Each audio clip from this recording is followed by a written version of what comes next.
When we talk about stages of life, we realize that they are social and cultural constructions, but they are relevant because they kind of give us a way to measure what we are and where we are in life. So maybe you're in this stage, and so maybe you're moving from your late teens to your 20s. And so maybe it's a time of transition for you. Maybe if you finished school, you're going to college for the first time. Or maybe you've found that first career job as you enter the workplace. Maybe you're starting that first intimate relationship. Or you're just still trying to figure out what you want to do and who you want to be. Well, this stage can be even more complicated when we've experienced sexual abuse.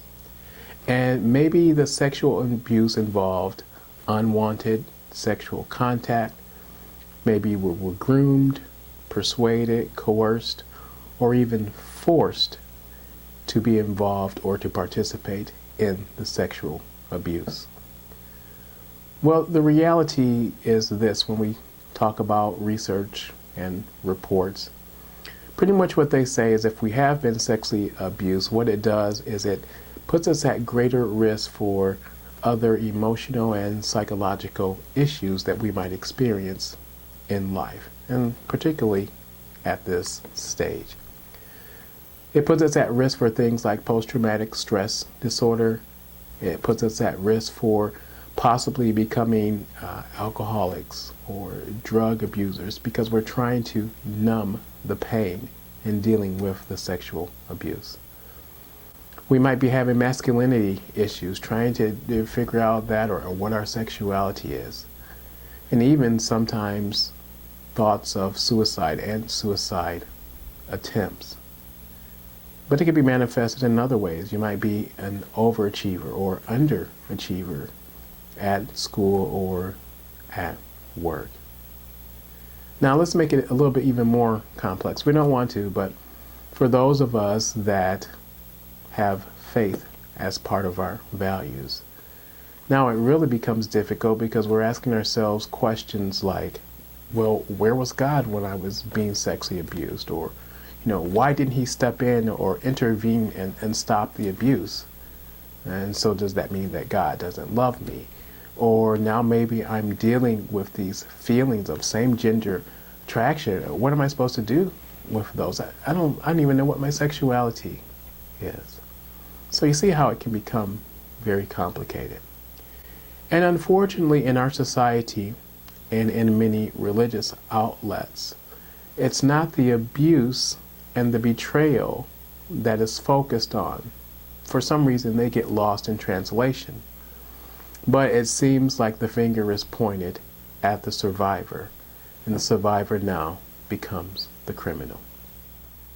Well, that's one of the reasons I am so glad and ecstatic for the opportunity to be the founder of Healing Broken Men, because what it represents is it represents hope. It represents hope to you. It doesn't matter what stage you're in, if you're in this stage or a different stage, but it represents hope. Healing Broken Men means that you are not alone. There's more than 19 million other survivors out there. Also, what Healing Broken Men represents, it represents a place where you can experience and allow those emotions of grief and anger, confusion, and loss to be experienced. Because we're not here to condemn you. We're here to accept you and love you. But then Healing Broken Men also represents a place where hopefully you can find tools and strategies and applications to empower you in your healing and in your recovery. I've been coaching male survivors, facilitating workshops, doing seminars, whatever, writing books for 14 years. And I can remember being at this stage in my mid-20s. And I remember when the flashbacks and things started in my life, and they were triggered simply by watching a movie in a theater.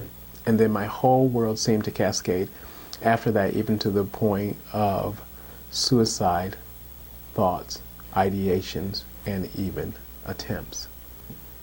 But you know what? I'm talking to you today, and so that right there shows you that there is hope, that there is a way, to deal with the ramifications of the sexual abuse. And so that's what I want to encourage you to do. Maybe you are in this stage and maybe you're trying to figure out what to do because the ramifications, the effects of the sexual abuse are now starting to become more prevalent in your life.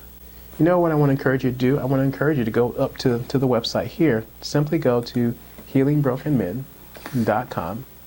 And when you go up to the website, there's some different resources that you can use. There's podcasts, there's newsletters. We have a forum where we have other men from across the world actually are participating and having discussions about these things. Or maybe sign up for one of the coaching sessions, special reports, or even come to the workshops. All I can say is this. I know what it's like to be in your shoes and I can relate. And that's one of the reasons I enjoy doing this. Because what I wanted to do is I want to keep you from having to experience some of the things that I had to because there weren't resources that were available. So what I want to encourage you to do is to figure out what is the next step that you need to take in your healing.